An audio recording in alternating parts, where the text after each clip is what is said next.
오늘 아기 거위들이 숙식하는 네모반을 불시 순찰했다. 어제 깔아준 왕개 상태도 보고 식사 중 동료 간 구타가 없는지 확인하기 위해서다.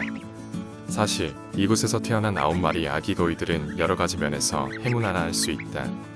첫째, 가축이 아닌 반려동물로서 태어났다는 점이다. 이 말은 수명을 다하고 죽을 수 있다는 말로 잡아먹지 않는다는 말이다. 지구상에 있는 수많은 거위들이 식용 혹은 거위털 패딩을 위해 태어난다.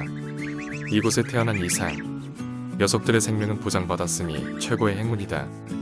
둘째, 훌륭한 숙식시설을 갖춘 호텔급 네모반 생활이다. 거위 집사는 영양성분이 훌륭한 사료와 신선한 물을 하루 4번씩 공급하고 있고 네모반 밖에는 엄청나게 많은 신선한 풀들이 지천에 깔렸다. 또한 바깥에서 거위 집사가 밀착 경호를 해서 안전까지 신경 쓴다. 네모반 바닥에는 안락한 숙소 생활을 위해 왕겨를 듬뿍 깔아서 동물복지 최고 등급으로 만들어 이 정도면 호텔이라 할 수 있다. 하지만 거위 녀석들도 다 크고 나면 밥값을 해야 한다. 내가 녀석들에게서 원하는 것은 단 하나. 풀과의 전쟁에서 승리하는 것이다.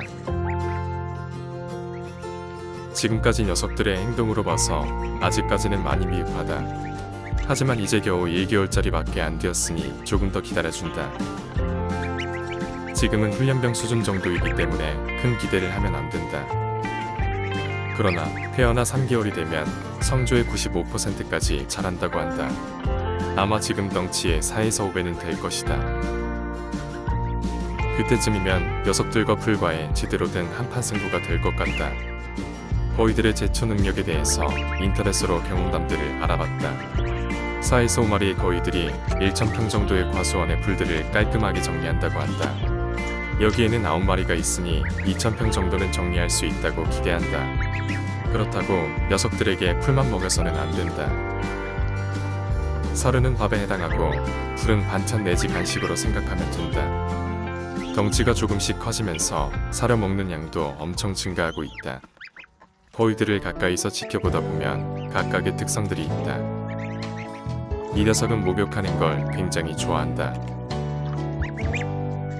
지켜보고 있자면 굉장히 이기적인 녀석이라고 생각이 든다. 다른 녀석들은 들어오지도 못하게 하고 혼자 오랫동안 물을 독점한다.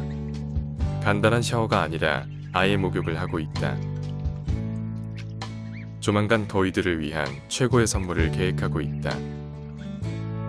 우물 근처에 풀장을 설치해서 마음껏 물놀이를 하게 해줄 생각이다. 우물 안에 있는 물을 펌프로 끌어올려 간이 풀장을 만들면 될 거라 생각한다. 가축이 아닌 반려동물로서 거위는 과연 어떨까? 반려동물로는 개나 고양이가 대부분을 차지하고 있는데 똥 문제만 해결된다면 거위도 굉장히 괜찮다고 생각한다. 우선 질병에 잘 걸리지 않는 아주 튼튼한 몸을 가지고 태어났다는 점이 가장 크고 사람과 교감할 수 있는 인지력과 영특한 머리를 가진 장점이 있다.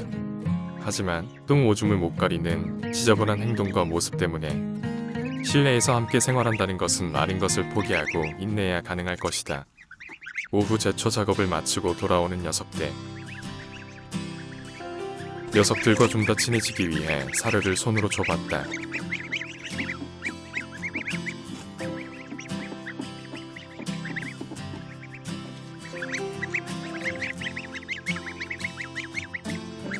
아주 잘 먹는다.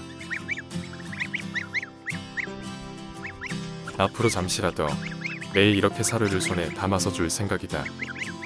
더 크기 전에 친해져야 한다.